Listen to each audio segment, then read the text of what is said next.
Supreme court বলে দিল যে বাবরি মসজিদ মন্দির হবে না। কেন? বাবরি মসজিদের জায়গায় রামের জন্ম হয়নি, রামের জন্ম হয়নি। সুপ্রিম কোর্ট বলে দিল, তারপরেও কিন্তু বাবরি মসজিদ ভেঙে মন্দির করলো। সুপ্রিম কোর্ট ঠেকাতে পারলো? কথা ঠেকাতে পেরেছে? তারপরও জোর করে করেছে। তাহলে সুপ্রিম কোর্টের কোনো কথা রইল নি। তবে আজকের আমি আপনাদের জলসায় বলে দিয়ে যাই, ওই মসজিদে যদি 520 বছর মাগরিবের নামাজ যদি হয়ে থাকে, ওই বাবরি মসজিদে যদি 520 বছর জুম্মার নামাজ যদি হয়ে থাকে, আমার আল্লাহ একদিন না একদিন ওই জায়গায় আমার আল্লাহ আরেকটা মসজিদ তৈরি করবেন। জোরে বলুন না সুবহান আল্লাহু আকবার, আল্লাহু আকবার। কেউ আল্লাহ পারে না? আল্লাহ অবশ্যই পারে। কি ভাবছেন যে মসজিদে 1 বছর 2 বছর নয়, 10 বছর জুম্মান যিনি নামাজ পড়িয়েছেন, জুম্মার নামাজ যিনি হলেন হযরত পীর বু আলী কালান্দার, ধ্বংস করার ক্ষমতা আল্লাহ তোমাকে দেয়। কেন? ওই জমিনে হযরত ইব্রাহিম নবী শুয়ে আছে, যাকে আল্লাহ পাক খলিলুল্লাহ বলে লাকমা দিয়েছিল। শুনতে পাচ্ছেন আমার কথা? আচ্ছা, আপনারা আল্লাহর ওলিদেরকে ভালোবাসেন? দেখি কারা কারা ভালোবাসেন আল্লাহর ওলিদেরকে, হাত নামান। বলুন তো, যত পৃথিবীতে আল্লাহর ওলি আছে, ওলিদের হেড একজন আছে না নেই? নাম কি? বড় পীর আব্দুল কাদের জিলানী। আচ্ছা, জিলানী কেন বলা হয়?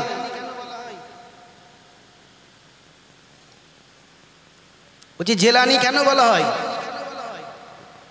যে আমরা বলি খাজা গরিবে নওয়াজ মঈনুদ্দিন চিশতি, বলি না? খাজা গরিবে নওয়াজ মঈনুদ্দিন চিশতি। আচ্ছা, চিশতি কেন বলি? 4 তরিকার পীর উনি, 4 তরিকার পীর। যারা জেকের ফেকের করে, মোরাকেবা করে, মুশাহেদা করে, যারা তসবিহ ঠোকে, তারা বলতে পারবে 4 তরিকার ব্যাপারটা কি। বড় পীর আব্দুল কাদের জিলানী, জিলানী কেন বলা হয়?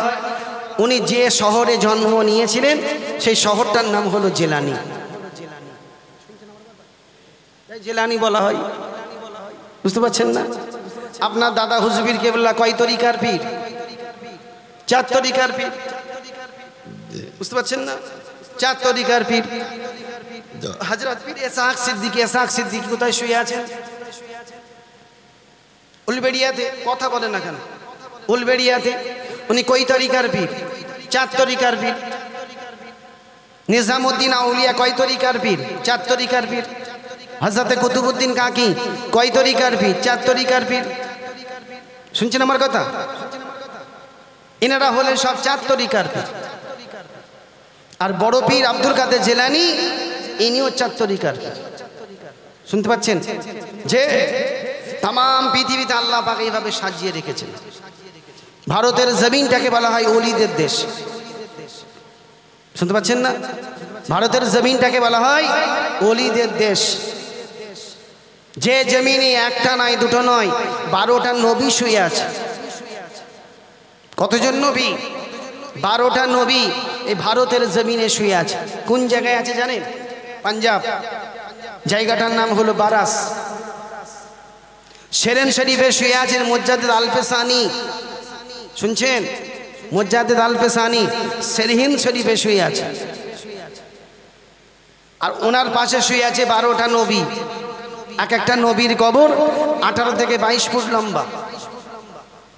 18 থেকে 22 ফুট। মোবাইলে টেপেন না, মোবাইলে দেখেন, এখানে বসে বসে দেখেন না, ইউটিভিতে চলে যান আর বলেন 12টা নবীর কবর বারাস, এক্ষুনি বেরিয়ে পড়বে। আর যে জমিনে 12টা নবী শুয়ে আছেন, সেই জমিনে দায়িত্বটা আমার আল্লাহর হাতে আছে। কি ভাবছেন? হ্যাঁ, দাদা হুজুর পীর কেবলা একা ছিলেন, 5 হুজুর পীর কেবলাকে রেখে গেলেন। 5 হুজুর পীর কেবলা চলে গেছেন, 32টা হুজুরকে রেখে গেছে।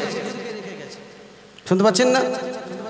32টা বাচ্চাটা চলে যাবে, 57 জন আমরা আছি।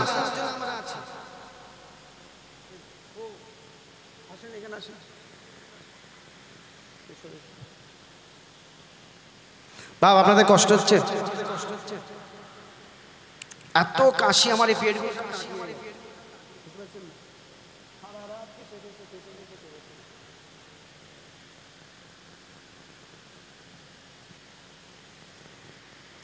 শুধু মোবাইলটা আমি খুলেছি, প্রথম ফোন এনার কাছে গেছে, লাস্টের 14। ওই হাজামের মতো ব্যাগ লে ঘুরছে, দেখবেন একজন আছে হাজামের মতো ব্যাগ লে ঘুরছে, হ্যাঁ নেই, উনি ফোনটা করেছে।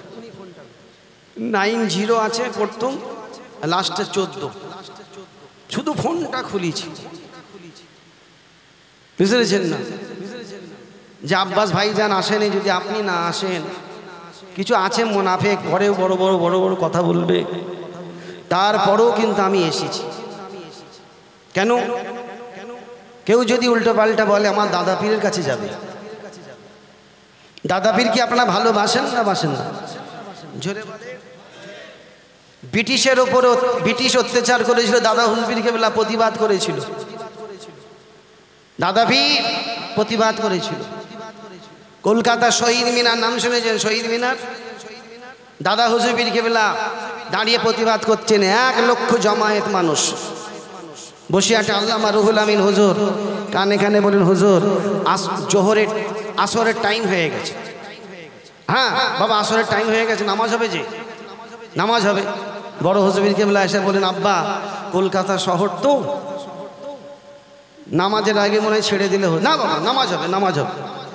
বসিরহাটে আল্লামা হুজুরকে বললেন, বাবা বক্তব্য তো অনেক হলো, এখন নামাজ হবে, তুমি আজানটা দিয়ে দাও। শুনতে পাচ্ছেন? কার বিরুদ্ধে? ব্রিটিশের বিরুদ্ধে। দাদা হুজুর বললেন, বাবা আজান দাও। বসিরহাটে আল্লামা রুহুল আমিন হুজুর কেবলার দিকে মুখ করে আজান দিচ্ছে। যখনই বলেন আশহাদু আন্না মুহাম্মাদ রাসূলুল্লাহ, দাদা পীর চিল্লে বললেন সাল্লাল্লাহু আলাইহি ওয়াসাল্লাম।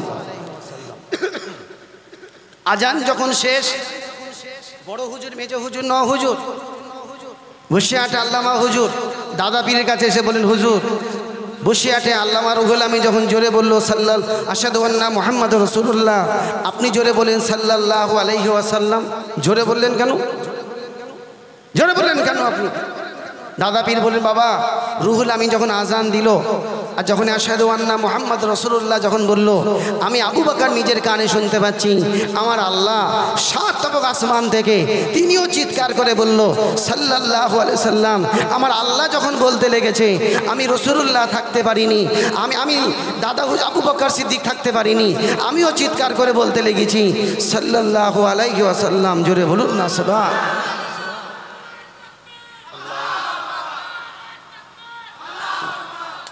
যে সেই পীরকে আমরা ভালোবাসি, সেই পীরের কথা মতো আমরা চলবো।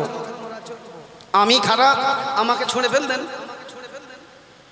আমার জন্য দাদা হুজুরের যদি ক্ষতি হয়, আমাকে ছুঁড়ে ফেলবেন। আর আমার জন্য দাদা হুজুরকে যদি বলো খারাপ, তুমি জবাবের জন্য তৈরি হও।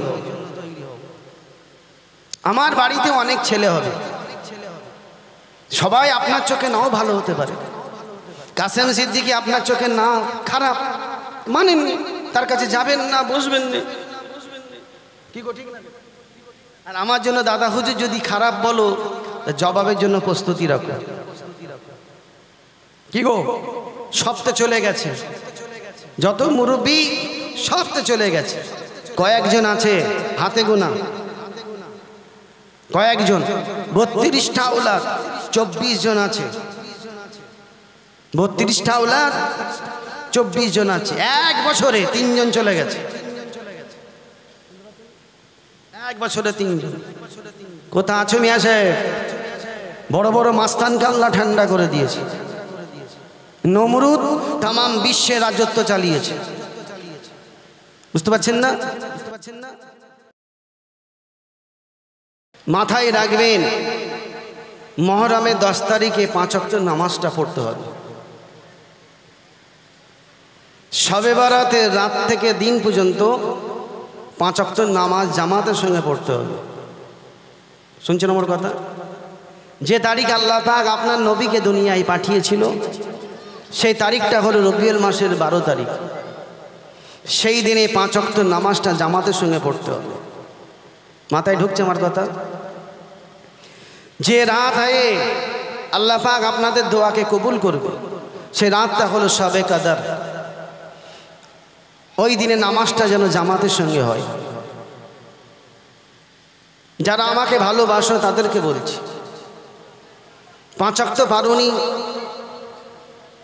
আসরের নামাজ পারোনি, মাগরিবে পারোনি, যে তারিখগুলো বলছি তারিখগুলো মাথায় রাখবে।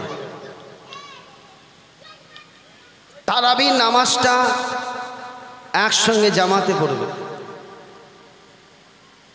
বুঝতে পারছেন না? মাহে রমজান মাসের 1 তারিখ থেকে 30 তারিখ পর্যন্ত নামাজটা পড়বে।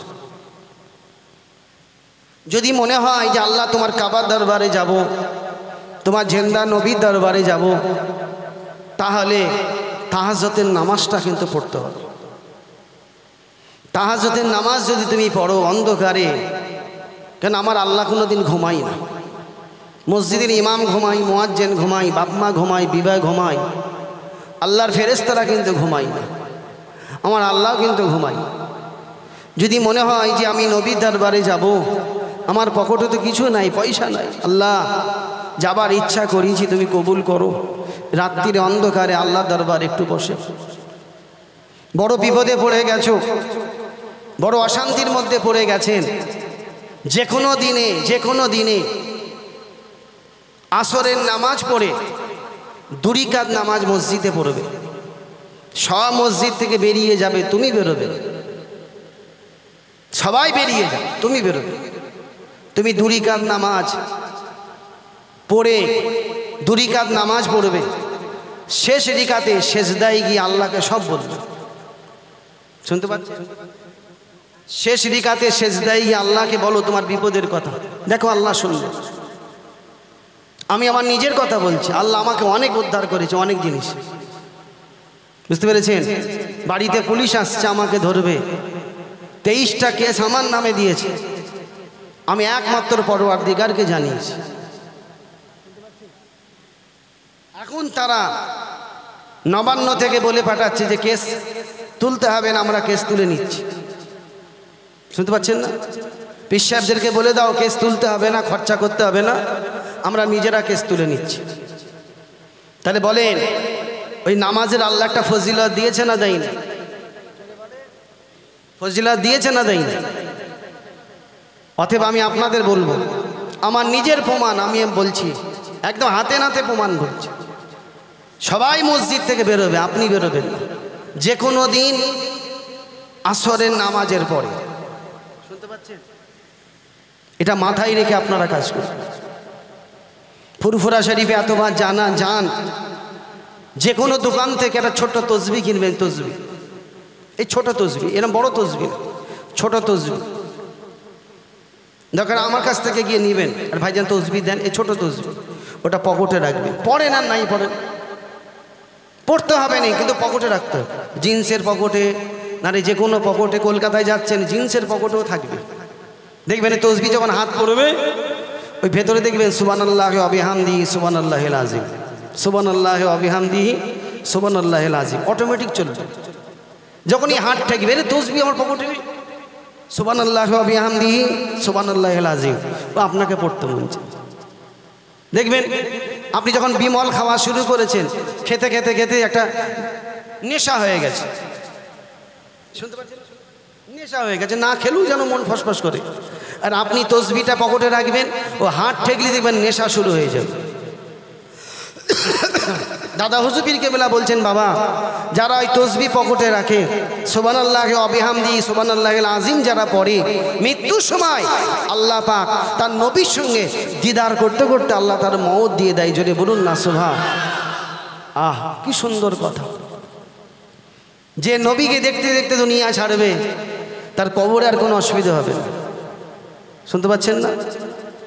মেজলা হুজুর পীর কেবলা বলেছেন, বাবা প্রতিদিন যদি 100 বার করে কেউ দরুদ শরীফ পড়ে, তসবি ঠুকে ঠুকে যদি 100 বার দরুদ শরীফ পড়ে, তাকে তার মৃত্যুর পরে, তার মরণের পরে তার এই চেহারাটা আল্লাহ নিজে কেবলার দিকে ঘুরিয়ে দেবে। জোরে বলুন না সুবহান।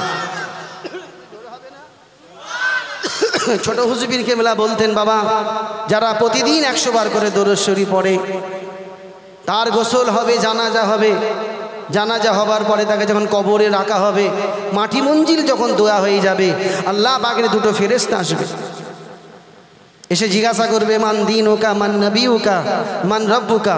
এমন সময় দেখতে পাবে ওই মুর্দার মাথার কাছে আল্লাহর একটা বান্দা দাঁড়িয়ে দাঁড়িয়ে ফেরেশতাদের সওয়ালের জবাব দিয়ে দিচ্ছে। ওই সময় মুর্দা জিজ্ঞাসা করবে, এ আল্লাহ পাকের ফেরেশতারা, তোমরা যে আমাকে প্রশ্ন করলে, আমাদের উত্তরটা, আমার উত্তরটা ওই বান্দাটা দিয়ে দিল, ওনাকে তো আমরা কোনোদিন দেখি না, ওনার পরিচয়টা কি? ওই সময় আল্লাহর ফেরেশতারা বলবে, হে কবরবাসী, তুমি দুনিয়াতে যার নামে 100 বার করে দরুদ শরীফ পড়েছিলে, সে আখিরি নবী, দয়ার নবী তোমার মাথার কাছে দাঁড়িয়ে আমাদের সওয়ালের জবাবগুলো দিয়ে দিয়েছে। জোরে বলুন না সুবহান। জোরে হবে না? যে কাসেম সিদ্দিককে ভালোবাসার লোক কেউ আছে এখানে? দেখি কারা কারা ভালোবাসে। মাশাআল্লাহ সবাই ভালোবাসে। আমার কথা কি রাগ করছেন? জোরে বলে। রাগ করবেন না বাবা, ওই জন্য পকেটে একটা করে রাখতে বলছি। ওটা কবরের সাথী রে ভাই, শুনতে পাচ্ছেন? গাড়ি বাড়ি এটা হলো দুনিয়ার সাথে, পকেটে টাকা আছে এটা দুনিয়ার জন্য। পকেটে একটা তসবিহ রাখেন টাকার সঙ্গে, দেখবেন টাকা আল্লাহ বরকত দেবে। ছোট ছোট তসবিহ, উম্মুল কাজা, উম্মুল কাজা, বুঝতে পারছেন না? ছোট্ট ছোট তসবিহ পকেটে রাখেন না, দেখবেন কানেকশন হবে। খাজা গরিবে নওয়াজ মঈনুদ্দিন চিশতি হুজুরের দরবারে অনেকবার গেছেন, কি গো জান না? এ কথা বলে না, অনেকবার গেছে। নিজামউদ্দিন হুজুরের দরবারে অনেকবার গেছে। কুতুবউদ্দিন হুজুরের নাম শুনেছে, হযরতে বাকিবুল্লাহ। তারা তসবিহ ঠুকেছিল বলে আল্লাহর ওলি হয়েছে। তসবিহ না ঠুকলে আপনি আল্লাহর ওলি হতে পারবেন। আপনার বউ যখন কাপড় ধুতে যাবে, যখন তসবিহ দেখবে, তসবিহটাকে চুমুকে ওপরে রাখবে। যখন কলকাতায় যাবেন, কোথায় যাবেন, এই দান দান, আমার তসবিহটা ভুলে গেছি, পকেট থেকে বের করেছিলাম, দান দান দান। তুমি মুচকে মুচকে হাসবে, তুমি জানলে কি করে? বলে তোমার পকেটে ছিল, আমি ধুতে গেলুম। সেও খুশি হবে, সেও বলবে আল্লাহ আমার স্বামী যখন নুকে নুকে তসবিহ পড়ে আমাকে জানাইনি, আমি তার বিবি, আমি যদি না পড়ি আমি তো জাহান্নামে চলে যাব। আমার স্বামী কত চালাক, নুকে নুকে ইবাদত করে, আমাকে বুঝতে দেয়নি। সেও বলবে তোমার একটা তসবিহ আমাকে দাও, দাও আমাকে। বুঝছেন না? এটা আখিরি জবান, আমাদের হায়াত কমবে রে বাপ। রাসূল বলছেন ইমাম মেহেদী আসবে, ইমাম মেহেদী আসার আগে আমার হায়াত কমবে, হায়াত বাড়বে না, হায়াত কমে যাচ্ছে। আগে মানুষ বাঁচত 80, 85, 70, 75 বাঁচত, আর এখন দেখেন না 45 বছর বয়স বলছে হুজুর সুগার হয়ে গেছে, 48 বছর বয়স বলছে হুজুর কোলেস্ট্রল। এ শুনতে পাচ্ছেন না? 55 বছর বয়স বলছে হাই প্রেশার, হুজুর মাথা টলছে, শুধু ধরতে যাবো উল্টে পড়ে যাচ্ছি। তাহলে বলো 55 বছর বয়স মাথা টলছে, তাহলে ভাবতে হবে আল্লাহ ধাক্কা দিচ্ছে, কখন পড়ে যাবে। হ্যাঁ কখন পড়ে যাবে। আমরা তখন পোল্ট্রি মুরগি হয়ে গেছি বাপ, ধরছে মোটকে ফেলে দিচ্ছে, যে একটু জুজবো, জুজার টাইম নেই। একটা দুনিয়াদারির টেনশন, এই কেস ওই কেস, এমন তমক, পুলিশের জ্বালা, অমুকের জ্বালা, নেতার জ্বালা, ক্যাতার জ্বালা, অমুকের জ্বালা, এইসব জ্বালালে আমরা আরো পোল্ট্রি মুরগি হয়ে গেছি। আবার শরীরে রোগ। সুপ্রিম কোর্ট বলে দিল যে বাবরি মসজিদ মন্দির হবে না কেন? বাবরি মসজিদের জায়গায় রামের জন্ম হয়নি, রামের জন্ম হয়নি। সুপ্রিম কোর্ট বলে দিল, তারপরেও কিন্তু বাবরি মসজিদ ভেঙে মন্দির করলো। সুপ্রিম কোর্ট ঠেকাতে পারলো? কথা ঠেকাতে পেরেছে? তারপরও জোর করে করেছে। তাহলে সুপ্রিম কোর্টের কোনো কথা রইল নি? তবে আজকের আমি আপনাদের জলসায় বলে দিয়ে যাই, ওই মসজিদে যদি 520 বছর মাগরিবের নামাজ যদি হয়ে থাকে, ওই বাবরি মসজিদে যদি 520 বছর জুম্মার নামাজ যদি হয়ে থাকে, আমার আল্লাহ একদিন না একদিন ওই জায়গায় আমার আল্লাহ আরেকটা মসজিদ তৈরি করবেন। জোরে বলুন না সুবহান আল্লাহু আকবার, আল্লাহু আকবার। কেউ আল্লাহ পারে না? আল্লাহ অবশ্যই পারে। কি ভাবছেন যে মসজিদে 1 বছর 2 বছর নয় 10 বছর জুম্মান যিনি নামাজ পড়িয়েছেন, জুম্মার নামাজ, যিনি হলেন হযরত পীর বু আলী কালান্দার। ইতিহাস খুলে দেখেন, জুম্মার নামাজ পড়িয়েছেন বাবরি মসজিদে 1 বছর 2 বছর নয়, যিনি পানিপথে শুয়ে আছে। যারা আজমির শরীফে যায় পানিপথের উপর দিয়ে যায়, দিল্লির আগে পানিপথ শুয়ে আছেন আল্লাহর ওলি হযরত পীর বু আলী কালান্দার। যে বু আলী কালান্দার 10 বছর জুম্মার নামাজ ওই মসজিদে পড়িয়েছিলেন। আচ্ছা বলুন তো, সরকারি জায়গার উপরে মসজিদ হয়, নামাজ হবে? বেস্টের জায়গার উপরে নামাজ হবে, সেজদা হবে? তাহলে বু আলী কালান্দার জানতেন না 10 বছর নামাজ পড়ার উনি জানেন না রামের জন্ম হয়েছে, নামাজ হবে না? যিনি মৃত্যুর পরে, যে বু আলী কালান্দার মৃত্যুর পরে খাটিয়া রাখা আছে, খাটিয়া জানাজা শুরু হবে, জানাজার মাহফিলে ঝামেলা শুরু হয়ে গেল।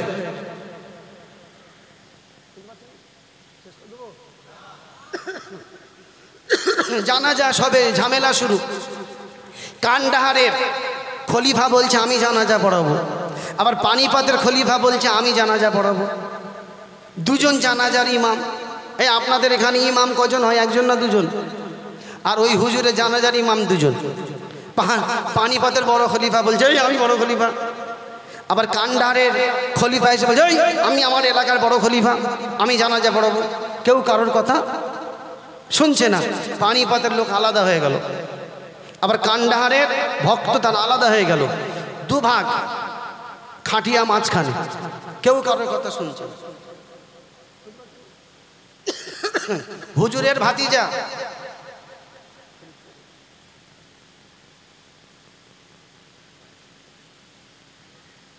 ভাতিজা এত বোঝাচ্ছে, কারোর কথা শুনছে না। হুজুরের ভাতিজা আস্তে আস্তে গিয়ে খাটিয়ার কাছে গিয়ে বসেছে, খাটিয়ার পা ধরে কাঁদছে, আল্লাহ এত ঝামেলা, এত চিল্লাচিল্লি হচ্ছে আমার চাচার লাশের সামনে। আস্তে আস্তে গিয়ে মাথার কাছে বসেছে, মাথার কাছে বসে মাথার দড়ি খুলছে, কাফনের দড়ি খুলছে রে বাপ। কাফনের দড়ি খুলে 1 ফেত্তা 2 ফেত্তা 3 ফেত্তা কাফন সরিয়ে নিজের ঠোঁটটা বু আলী কালান্দার হুজুরের কানের কাছে ঠেকে বলে চাচা যান, ও চাচা যান, আল্লাহ আপনাকে বড় ওলি করেছে, আল্লাহ আপনাকে বড় মুহাদ্দিস করেছে। কান্দারের খলিফারা বলছে আপনার জানাজার ইমাম হবে, আবার পানিপথের খলিফা বলছে আপনার জানাজার ইমাম হবে। কেউ কারোর কথা শুনছে? চাচা যান, বড় বেইজ্জতি, ঝামেলা হচ্ছে, আপনি নিজে বলে দিন আপনার জানাজার ইমাম কে হবে। আল্লাহর হুকুমে, অসীম কুদরতে হুজুরের জবান খুলে গেলেন। তিনি কাফনের ভেতর থেকে আওয়াজ দিয়ে বলছে, এ কান্দারের খলিফা গণেরা, তোমরা সহ্য করো, সবর করো। আমার জানাজার ইমাম পানিপথের বড় খলিফা মুফতি মাওলানা আহমদ ফাইসাল, তিনি আমার জানাজার ইমাম হবেন। জোরে বলুন না সুবহান। একটু জোরে হবে না? তেনার কথা বলছি মিয়া সাহেব। 10 বছর যিনি বাবরি মসজিদে জুম্মার নামাজ পড়িয়েছিলেন, মৃত্যুর পরে কথা বলেছিল। শুনছেন আমার কথা? মরণের পথে আল্লাহ জবান খুলে দিয়েছিল। কেন?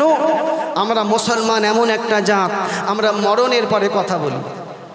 হ্যাঁ, আমরা মরণের পরে কথা বলবো না? আমরা কবরে গেলেই তো কথা বলবো। তাহলে মুসলমান এমন একটা জাত, মরণের পরও রাজত্ব চালায়। মুসলমান এমন একটা জাত, এরা মরণের পরও কথা বলে। হুজুর রাজত্ব চালায় কেমন করে? খাজা গরিবে নওয়াজ মরে গেছে, কবরে শুয়ে শুয়ে রাজত্ব চালাচ্ছে। ভারতের এমন কোনো মানুষ নাই যে হুজুরের দরবারে যায়নি। ভারতের এমন কোনো জায়গা না সেই জায়গার মানুষ হুজুরের দরবারে যায়নি। মরে গেছে, তার দরবারে যাবার কি দরকার? সে তো মরেও রাজত্ব চালাচ্ছে, মরেও তো জেন্দা, ঠিক না? তবে একটা কথা বলে যাই, আমরা মুসলমান, আমরা কিন্তু হালাল, আমরা হারাম নয়। হালালে বরকত আর হারামে হরকত। হালালে বরকত আর হারামে হরকত। হালালে বরকত আছে না নেই? জোরে বলেন। এই কিছুদিন আগে আমরা গরু কুরবানি দিয়েছি, দিই না দিইনি? এ কথা বলেন না কেন? বছরে আল্লাহ একটা করে দেয়, গরুর পেট থেকে আল্লাহ একটা করে দেয়। আর শুকুর, শুকুর মুখটা আল্লাহ ওদেরকে বছরে দেয় 12টা 13টা 15টা করে দেয়, হয়েই যাচ্ছে, কিন্তু বরকত নেই। 12টা হলে কি হবে? বরকত নেই, যেহেতু হারাম। আর হালাল বছরে একটা করে দিচ্ছে, শালা আমরা খেয়ে শেষ করতে পারছি না। আর নাড়া বলছে খাওয়া যাবে না। নাড়া কাছে নেন না, যোগী ওর মাথায় যে কি শয়তান, কোন শয়তান পিশাব করেছে আল্লাহ ছাড়া কেউ জানে না। বলছে গরু আমাদের দেবতা। এ রানীহাটিতে এসেছিল, না রানীহাটি নাম শুনে নেই, শালা নাড়া এসেছিল। এই কথা জানি আমদাই নাকি এসেছিল। নাড়া বলেছিল গরু আমাদের দেবতা, গরু আমাদের মাতা, গো কাটনা বন্ধ করো, গো খানা বন্ধ করো। রানীহাটিতে বলছে। আর সেই রাত্রি আমার জলসা ছিল রানীহাটি হাকোলাতে। এবিপি আনন্দ, কলকাতা টিভি সব এসেছে। হুজুরে আজকে কিছু বলতে হবে, তো আমি একদম ডাইরেক্ট টিভিতে বলেছি, নাড়া তোদের দেবতা গরু, তোরা পুজো কর, পাঠ কর, দরকার হয় ঠোঁটে মুখে চুমু খা, দরকার হয় পাঁচাই চুমু খা। তোদের কাজ মিটে গেলে আমাদের দিকে ঠেলে দিবি, আমরা সাপ্পা করে দেবো। আর আমাদের দেবতা বলছে খা, আমরা ইঁড়েও খাবো বা ভেড়েও খাবো, ঠিক না বেটি?